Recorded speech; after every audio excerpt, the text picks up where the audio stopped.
उसका कारण यही है कि लोग बुद्ध के प्रेरित नहीं हुए, क्योंकि सही नेतृत्व धम्म का नहीं था। कोई बहुत भिक्षु तो थे, लेकिन बहुत भिक्षु लोगों को नहीं समझा पाए कि धम्म में क्यों आना चाहिए, बाबा साहब ने बुद्ध की शरण क्यों ली। तो ये कोई स्पष्ट बताने वाला नहीं था। जो पहली पीढ़ी आई या दूसरी पीढ़ी आई, उन्होंने भिक्षु से संस्कार तो करवाए, लेकिन भिक्षु से धर्म का ज्ञान नहीं लिया। और ये बात हमारी समझ में आई कि संस्कार तो उपासक को ही करवाना चाहिए। तो हम सब लोग संस्कारों से बाहर निकल करके धम्म देशनाओं के माध्यम से जन जन तक धम्म पहुंचाने के लिए एक प्रयास करने लगे। उस प्रयास का परिणाम आप देख भी रहे हैं कि लोग बड़े पैमाने पर बुद्ध के मार्ग पर चलने लगे हैं और धम्म की बात आज होने लगी।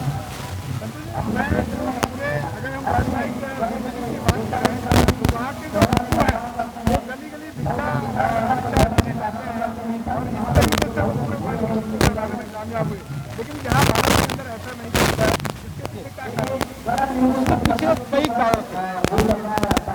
पहला कारण तो ये था कि भारत में बुद्धिस्ट नहीं थे। कहीं एक बुद्धिस्ट मिला, कहीं दो बुद्धिस्ट मिले, तो उससे बात बनने वाली नहीं थी।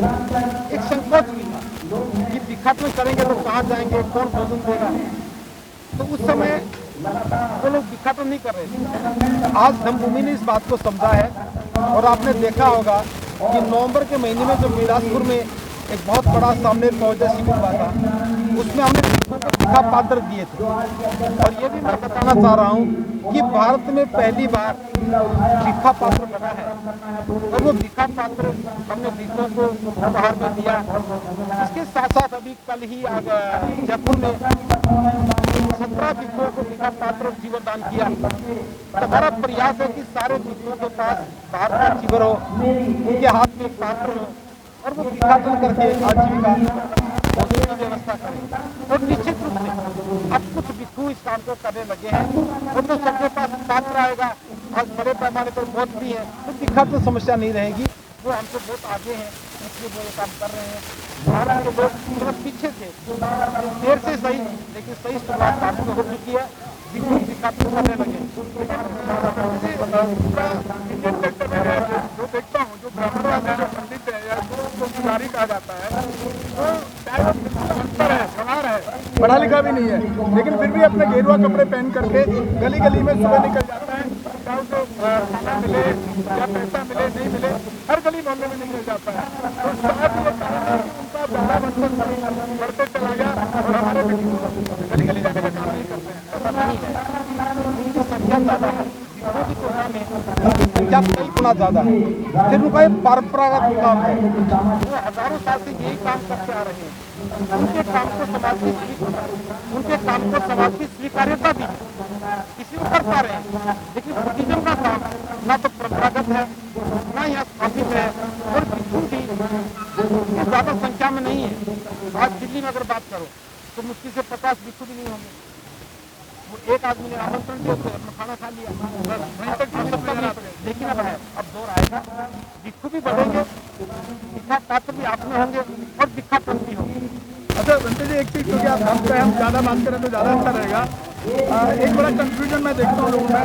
कुछ लोग बुद्ध को तथागत बुद्ध बोलते हैं, और कुछ लोग भगवान बुद्ध बोलते हैं। तो इसमें कोई डिफ्रेंशिएट है? भगवान बोलना ज़्यादा सटीक है या तथागत बोलना ज़्यादा सटीक है? ऐसा है, बुद्ध है, बुद्ध को बुद्ध ही कहना चाहिए। हम उसको कुछ भी नाम देंगे तो हम डाइवर्सन ही करते।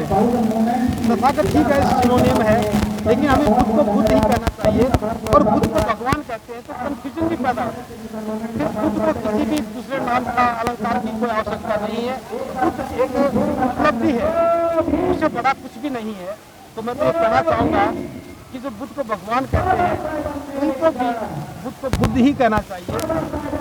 उससे हमारा भला होगा, बुद्ध की पहचान बनी रहेगी। आज भगवान कहेंगे, कल कुछ और कहेंगे, फिर कुछ और कहेंगे, तो फिर डिग्रेडेशन होगी। दूसरा भगवान कहने से दूसरे भगवान भी इकट्ठे हो जाते हैं, उस बीच में बुद्ध भी खड़े हो जाते हैं। ये ठीक नहीं है।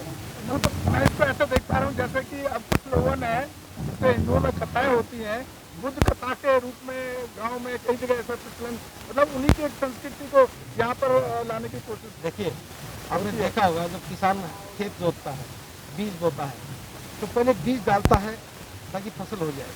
बीजों के साथ खरपतवार भी होती है, लेकिन खरपतवार समय के साथ काटती जाती है, नष्ट हो जाती है, मकसद फसल पैदा होगा।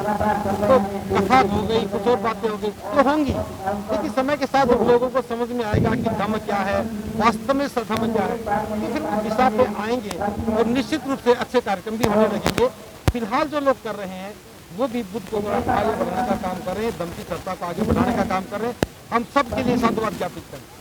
बंदा जी, जैसे कभी हम लोग धनतेज जी का वो कर रहे हैं, उनको मतलब एक रेस्पेक्ट देनी है, तो कई लोग बोलते हैं नमो बुद्धाय, और मैं जहाँ तक पढ़ा हूँ समझ पाया हूँ कि बंदामी ज़्यादा धर्म के हिसाब से बंदामी होना चाहिए। तो यहाँ पर भी कोई बदलाव होना चाहिए कि नमो बुद्धाय ज़्यादा ठीक है या बंदामी ज़्यादा? देखिए ऐसा है, अगर हम बोलते हैं नमो बुद्धाय तो नमो बुद्धाय का अर्थ है हम बुद्ध को नमन कर रहे हैं। अगर कोई मुझे कहता है कि धनते जी नमो बुद्धाय, तो मेरा भी फर्ज ये होगा कि मैं भी बुद्ध को नमन करता हूँ, मैं भी नमो बुद्धाय बनूंगा। जब नमन बुद्ध को है तो उपासक भी बुद्ध को नमन करता है। कोई कहता है कि बंदामी बनते, तो बनते जी मैं आपका अभिनंदन करता हूँ, तो उसमें बुद्ध गायब हो जाता है, जो बुद्ध इसको ठीक है, विष्णु भी बुद्ध का प्रतिनिधि है, बंदामी गलत नहीं है।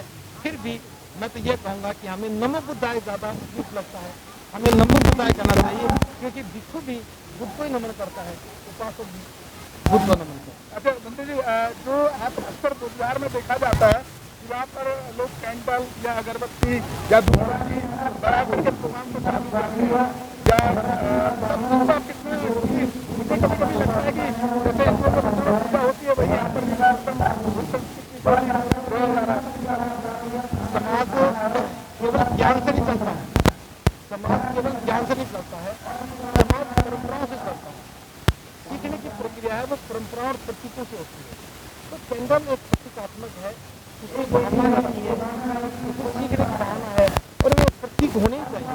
तो इस सब जगह बोल के नहीं बता, हमने पीपल का पत्ता रख दिया तो प्रतीक है बोधि वृक्ष का, हमने पंछी का झंडा लगा दिया तो झंडा बोलता कुछ नहीं है, क्योंकि वो प्रतीक है बुद्धिज्म का। झंडे का भावना में बहुत सारा बदल चुका है, तो इसलिए जो कैंडल जलाना है और जो मंत्र पर पत्ता रखना है, बंदना करना है, इसकी पूरी परंपरा नहीं है। और ये तो हर समाज की अपनी ट्रेडिशंस होती है, एक पीढ़ी से दूसरी पीढ़ी तक प्रतीक की ट्रेडिशन भी ट्रांसफर होते हैं, तो करना ही चाहिए। लेकिन मेरे हिसाब से बुद्ध जो है उन्होंने तो ईश्वर को नकारा है। जो उनको तीर वाला जो कहानी है, आई थिंक वो सभी समाज जानता है। जो महिला ने जान आई तब उन्होंने स्वीकार किया, तो इन चीज़ों से तो कहीं ना कहीं ये संस्कृति डेवलप होती है। मोमबत्ती जलाना बुद्ध को ईश्वर मानना नहीं है, मोमबत्ती प्रतीक है बुद्ध के ज्ञान के प्रसार प्रसार में। जैसे एक मोमबत्ती से दूसरी मोमबत्ती को प्रकाश फैल गया, ये प्रतीकात्मक हो गया। तो बुद्ध का जो ज्ञान है उसको विस्तार देना है, उसका भी एक सिंबल होता है। हम कैंडल प्रदीप करते हैं तो मन में भाव रहता है कि जिस प्रकार से दीप से दीप जला है, कैंडल से कैंडल जली है, प्रकाश बढ़ा है, उसी प्रकार हम भी अपने ज्ञान को एक व्यक्ति से दूसरे व्यक्ति में बांटे और उनका भी जीवन प्रकाश में हो जाए।